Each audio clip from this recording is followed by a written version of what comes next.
आज JQ media ऐसे शख्स के रूबरू होने जा रही है जो नाम के मोहताज नहीं है, जिसको काम से ही पहचाना जाता है, जो समाज सेवक के रूप में भी काम करते हैं और एक पुलिस नागरिक समय समिति भारत के केंद्रीय अध्यक्ष भी है। और कई ऐसी इस पे वो अपने काम कर रहे हैं, जैसे कि हो गया बिजली, पानी, राशन, शिक्षा, आरोग्य, इसकी भी अभी से जब से चल रहा है उस पर भी ये काम करते आ रहे हैं। और इनका अभी जो मेन मुद्दे पे या आज जो डिस्कस हो रहा है, कोई कोविड पे बोल रहा है, कोई ये बोल रहा है, आज कोविड से जो महामारी है और इनका अभी पर्टिकुलर ये किस मुद्दे को फोकस करने जा रहे हैं, इससे हम इनसे पूछने चाह रहे हैं कि अभी जो दौर चल रहा है तो आप कौन सा ऐसा मुद्दा फोकस करना चाह रहे हैं जिससे अपनी देश की अर्थव्यवस्था संभल सकती है, देश के यंग जनरेशन को काम मिल सकता है। इसके बारे में हम प्रवीण राउत जी से मिलने जा रहे हैं, हमें कुछ मार्गदर्शन करेंगे और हमारे जेके मीडिया चैनल को कुछ बताएंगे। जेके वी मीडिया में सभी श्रोताओं का, दर्शकों का, पदाधिकारियों का, रिपोर्टर्स लोगों का स्वागत है।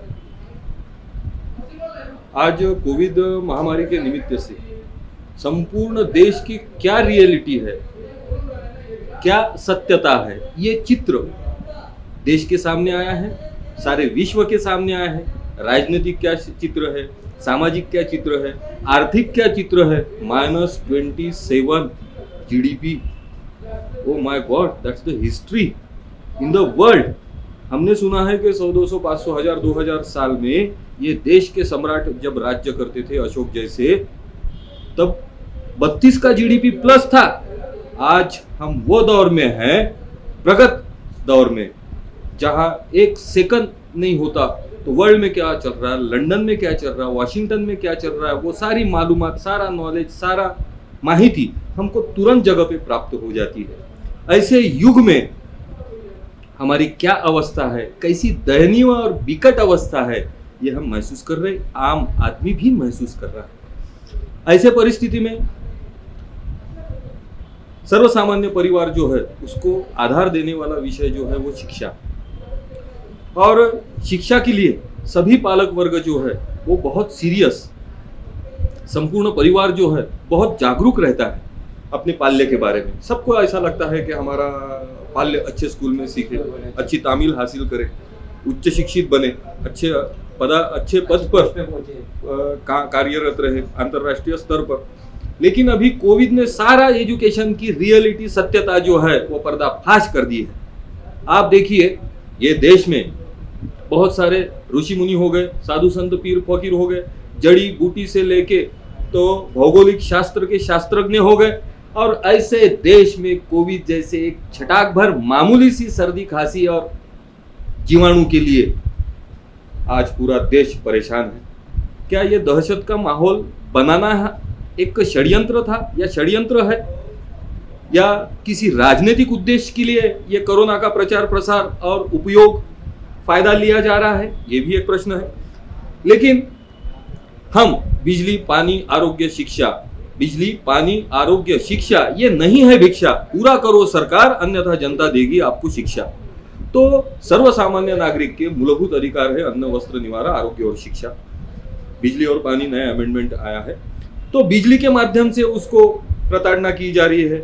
जो यूनिट आपको लागू नहीं है, जो यूनिट आपका रीडिंग नहीं हुआ है, वो रीडिंग का आपको डुप्लीकेट बिल दिया जा रहा है। ये धोखाधड़ी है नागरिकों से।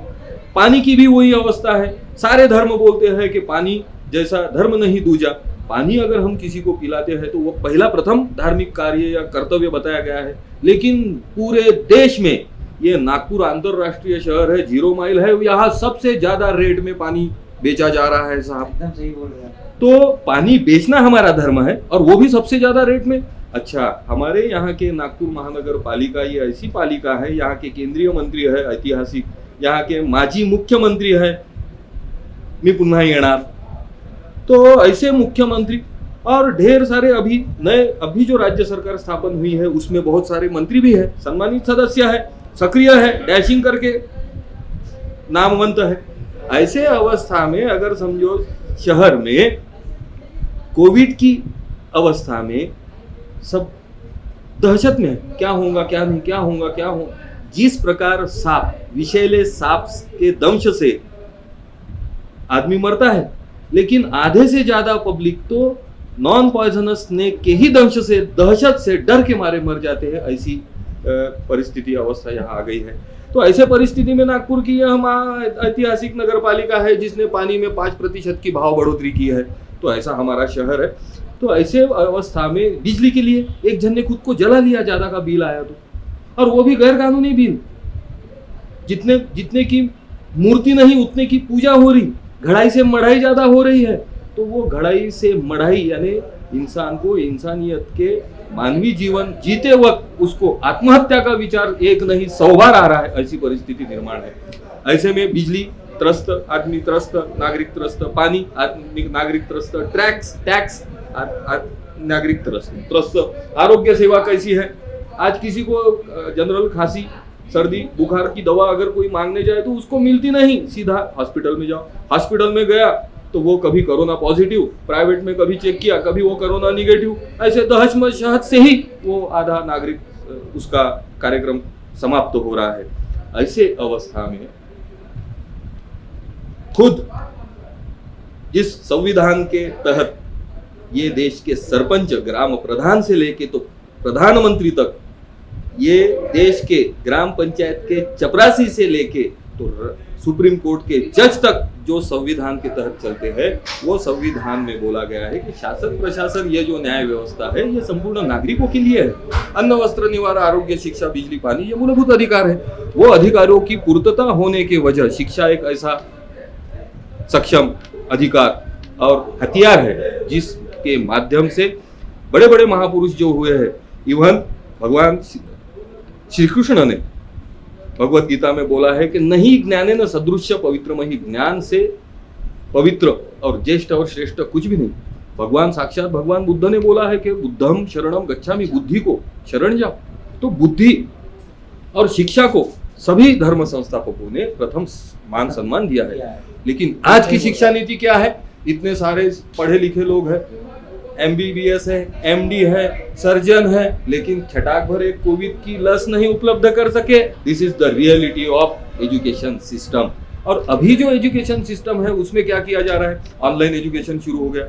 जो स्थिति में माननीय न्यायमूर्ति, माननीय कलेक्टर, कमिश्नर सामने आने के लिए, फाइल लेने के लिए घबरा रहे हैं कि फाइल अगर हम लेते हैं तो कोरोना कोविड-19 का प्रचार प्रसार हो जाएगा और सब ऑनलाइन केसेस कोर्ट में कंडक्शन चालू है।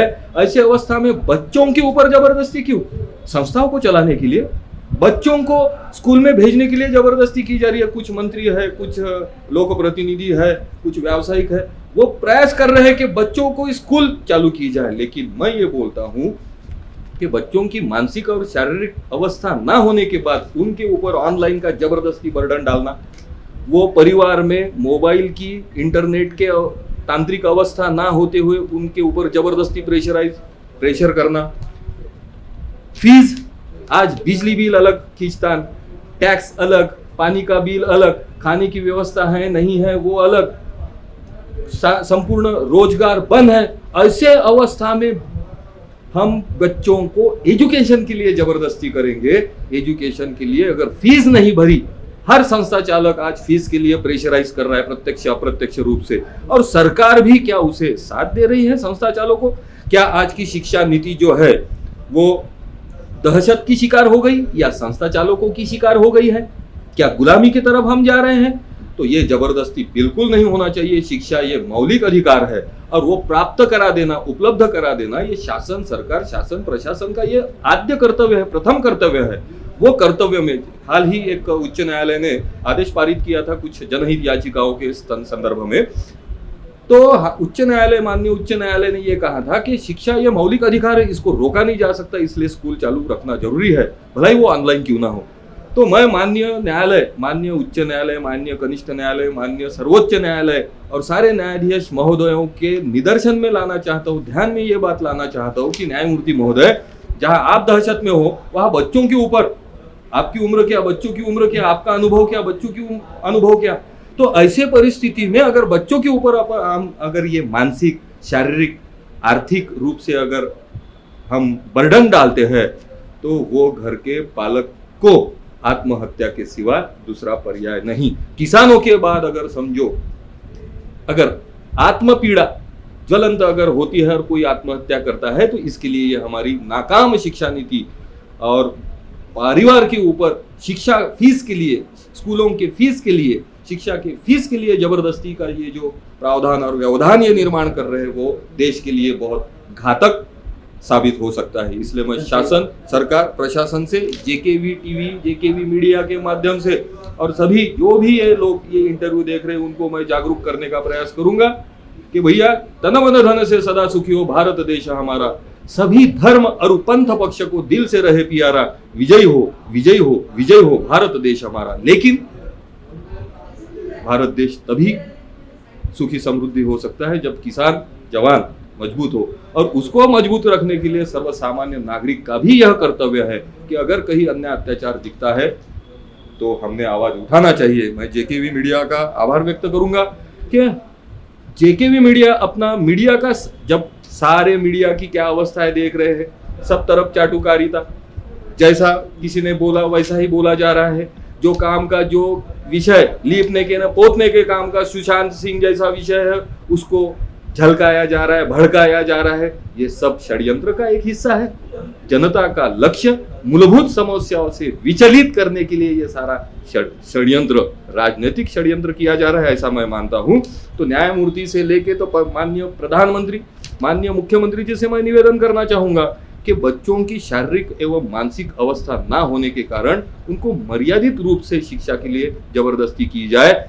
बहुत ज्यादा जबरदस्ती ये देश के लिए, राज्य के लिए, विद्यार्थियों के लिए और पालक के लिए घातक हो सकती है। इसमें कई सारे पालक आत्महत्या भी कर सकते हैं। ये आह्वान के साथ मैं अपने शब्द को विराम दूंगा। जय हिंद, जय भारत। ये हमारे राउत साहब ने बहुत अच्छा संदेश दिया है, और एजुकेशन से और ये जो महामारी का तो दौर चल रहा है इसमें कोई छुपाने वाली बात नहीं है कि आज मध्यम वर्ग के लोगों के पास खाने को पैसे नहीं, लेकिन ऑनलाइन क्लासेस, अब कई छोटे छोटे तबके के लोगों के पास मोबाइल नहीं है, वो मोबाइल कहाँ से लेंगे? तो वो बच्चे को ऑनलाइन, और ये फीस के लिए, जबकि गवर्नमेंट ने, जब ये कोविड का ही चल रहा था और वो खरबों लोगों ने दान दिया है, वो पैसे से आज जो गरीब लोगों तो परेशान है उनको मदद करना था। हमारी ये चैनल बहुत छोटा है, लेकिन हमारे चैनल का नाम जन क्रांति है। हम क्रांति लाना है और सच को सामने दिखाने के लिए हम सदैव तैयार रहेंगे, और धीरे धीरे करके हमारा हम कारवा बढ़ाने की कोशिश करेंगे। हमें बहुत खुशी हुई, ऐसे अच्छे सोच के लोग हमें मिले और हमारे चैनल में इंटरव्यू दिया, और हमारे चैनल के थ्रू हम जितनी कोशिश होगी अच्छा करेंगे। बहुत बहुत धन्यवाद और साहब।